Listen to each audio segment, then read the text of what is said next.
अस्सलाम वालेकुम dear student. Last lecture में हमने पढ़ा था मियोसिस 2 और मियोसिस 1 और इस लेक्चर में हम पढ़ेंगे मियोसिस की सिग्निफिकेंस।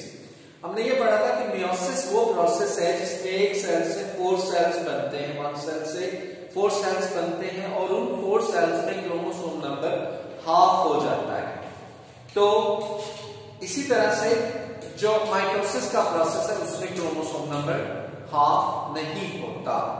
अगर हम इसकी देखें कि सिग्निफिकेंस क्या है, तो हर स्पीशीज के अंदर, चाहे इंसान है, चाहे वो अनियन है, चाहे वो फ्रॉग है, कोई भी एनिमल है, कोई भी प्लांट है, उसके अंदर क्रोमोसोम नंबर जो होता है फिक्स होता है। फॉर एग्जांपल इंसान के अंदर ह्यूमन बॉडी सेल्स में 46 क्रोमोसोम होते हैं। अगर उनमें से एक भी कम या ज्यादा हो जाए तो वो ह्यूमन जो है वो अपनी असली शेप में नहीं रहेगा, वो ऑर्गेनिज्म नहीं बन सकता, उसमें कोई ना कोई वो डिजीज जो है वो प्रोड्यूस होगी। और अगर जो है वो क्रोमोसोम नंबर वैसे ही चेंज हो जाए, 1 या 2 6 की बजाय ज्यादा बढ़ जाए, तो even then the human baby will not be formed. अब हम ये देखेंगे कि इसकी अहमियत क्या है। जितने भी बॉडी सेल्स हैं जिसमें ग्रोथ है, डेवलपमेंट है, उनको तो उसके लिए माइटोसिस जरूरी है। मियोसिस कहां पे जरूरी है? मियोसिस जरूरी है एक नस्ल से दूसरी नस्ल में क्रोमोसोम नंबर को मेंटेन रखने के लिए। ये बात सबसे पहले 1819 में अगस्ट विजमैन, एक जर्मन बायोलॉजिस्ट था, उसने कही कि किसी भी नस्ल में जो क्रोमोसोम, फॉर एग्जांपल इंसान के अंदर 40 है, अगली नस्ल में भी 40 होंगे और इस तरह से किसी भी इंसान के सेल में अगर क्रोमोसोम की तादाद चेक करें तो वो 40 ही होगी। तो इससे यानी वो क्रोमोसोम नंबर किस तरह से मेंटेन रहता है कि एक जो है ऑर्गेनिज्म जो है वो 2 जानदारों के मिलाप से बनता है, वो मेल और फीमेल के मिलाप से बनता है। तो अगर हम ये देखें कि इंसान के सेल के अंदर 40 क्रोमोसोम है और ये मेल और फीमेल, ये सेल्स अगर आपस में मिलेंगे, मैं यहाँ पे इनको मिला देता हूँ, ये सेल्स आपस में मिलेंगे तो ये तो बन जाएंगे 92 क्रोमोसोम्स। जो नया सेल बनेगा, जो जाइगोट बनेगा, ये मेल और फीमेल सेल्स से उनके मिलने से बनेगा। तो अब उसमें तो 92 डबल क्रोमोसोम हो गया, तो वो तो ह्यूमन नहीं बनेगा। अब इसके लिए क्या होता है कि फीमेल में जो है डिप्लॉयड गमीट्स मदर सेल्स होते हैं, उनसे एग्स बनते हैं मियोसिस के जरिए से।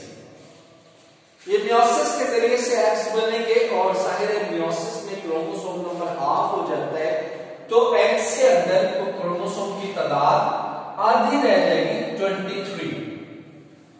इसी तरह से मेल के अंदर यही डिप्लॉयड गमीट मदर सेल्स जो है ये स्पर्म्स बनाएंगे और स्पर्म्स के अंदर भी क्रोमोसोम की तादाद अप्लाइड होगी, यानी हाफ होगी, सिंगल क्रोमोसोम होंगे, पेयर्स में नहीं होंगे। डिप्लॉयड उसको 2n से जाहिर करते हैं और हैप्लॉइड जो है उसको n से जाहिर करते हैं। तो यहां पे ये सारे सेल्स जो बनेंगे एक्स, ये हैप्लॉइड सेल्स बनेंगे। इस तरह सारे जो स्पर्म्स होंगे वो भी एप्लाइड होंगे, इनमें क्रोमोसोम नंबर हाफ होगा, पेयर्स में नहीं होंगे क्रोमोसोम। अब जब इधर से एक एग और इधर से एक स्पर्म आपस में मिलेंगे तो फिर जाइगोट बनेगा और उससे फिर एम्ब्रियो और फिर उससे ह्यूमन बेबी वो बनेगा। अब आप यहां पे देख सकते हैं कि जो नेक्स्ट जो चाइल्ड होगा या नेक्स्ट जो ऑर्गेनिज्म बनेगा उसके अंदर क्रोमोसोम भी नंबर 46 ही रहेंगे। वो किस वजह से मुमकिन हुआ कि मियोसिस के जरिए से स्पर्म्स और एग्स बने और उनके अंदर क्रोमोसोम नंबर हाफ हो गया। इसकी वजह से जब ये मिले, दोबारा से 2 सेल्स मिलेंगे, एक एग और एक स्पर्म, और जाइगोट बनेगा और उससे फिर जो है नया ऑर्गेनिज्म बनेगा, तो अब उसके अंदर भी क्रोमोसोम नंबर 46 ही रहेंगे, डबल नहीं हो जाएंगे। तो ये था मेंटेनेंस ऑफ क्रोमोसोम नंबर इसी तरह से ये जाइगोट फॉर्मेशन में ये जरूरी है कि क्रोमोसोम नंबर हाफ किया जाए ताकि नेक्स्ट जनरेशन में वो पूरे रह सके, डबल ना हो जाए। दूसरा, बहुत सारे प्लांट्स में अल्टरनेशन ऑफ जनरेशन होती है कि स्पोरोफाइट होते हैं, वो उनके अंदर क्रोमोसोम पेयर में होते हैं, वो 2n होते हैं। गैमेटोफाइट होते हैं, उनके अंदर क्रोमोसोम पेयर में नहीं होते, वो हैप्लॉइड होते हैं। तो स्पोरोफाइट्स बेसिकली मियोसिस के जरिए से स्पोर्स बनाते हैं जिनके अंदर क्रोमोसोम नंबर हाफ रह जाता है। फिर ये स्पोर्स जब उगते हैं तो जो नए प्लांट्स बनाते हैं उनको गैमेटोफाइट कहते हैं, उनके अंदर क्रोमोसोम नंबर हाफ होगा, आधा रह जाएगा। यहाँ 2n है, यहाँ n होगा। ये डिप्लॉइड होंगे स्पोरोफाइट, गैमेटोफाइट हैप्लॉइड होंगे क्योंकि मियोसिस के जरिए से स्पोर बने थे, स्पोर्स से ये गैमेटोफाइट बने। अब गैमेटोफाइट माइटोसिस के जरिए से गैमीट्स बनाएंगे जिनके अंदर भी क्रोमोसोम नंबर हाफ होगा। जब ये गैमीट्स आपस में मिलेंगे तो जाइगोट बनेगा, उससे फिर नया स्पोरोफाइट बनेगा। तो इस तरह अल्टरनेशन ऑफ जनरेशन में एक जो ऑर्गेनिज्म की जो है वो होती है अपना कि एक स्पोरोफाइट जनरेशन है और दूसरी गैमेटोफाइट जनरेशन। इसी तरह से आप ये देख सकते हैं कि किसी भी ऑर्गेनिज्म में वो बिल्कुल अपने फादर और एग्जैक्टली अपने मदर की कॉपी नहीं होता, वो दोनों का एक ब्लेंड होता है।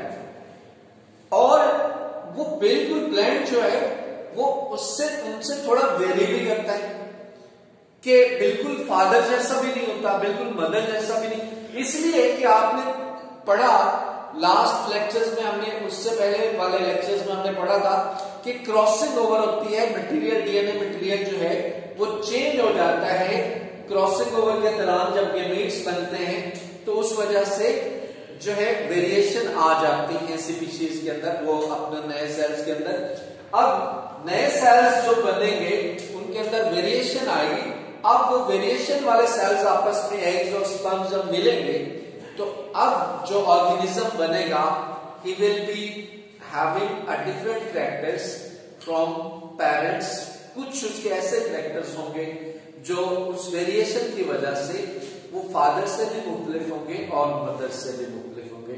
तो ये दो सिग्निफिकेंस पॉइंट्स थे इसके मियोसिस के, मेंटेनेंस ऑफ क्रोमोसोम नंबर और दूसरा है production of variation. Hopefully you will learn it well and do it as a homework. Thank you very much. See you. Allah Hafiz.